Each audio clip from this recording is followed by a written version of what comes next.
I mean, I think creating a budget for our website is very difficult because it's kind of, I mean, I'm sure you see the other side of this, but it's kind of a guess at the beginning.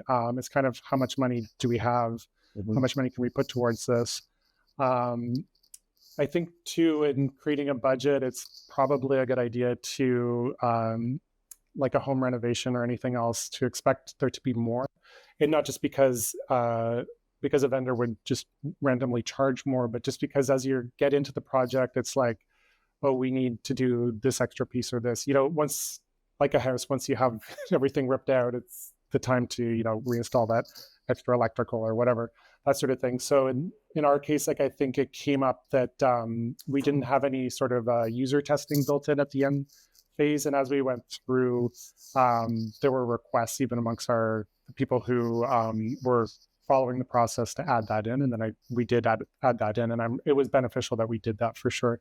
But that sort of piece, it's a good idea to keep a little bit of extra budget ready to do something like that to add on to the project. I think when it comes to money, it's really difficult to know what you don't know. And that's sort of why you lean on vendors in the first place, because they have the expertise and they're kind of coming to them with an idea and you really don't know how much things cost.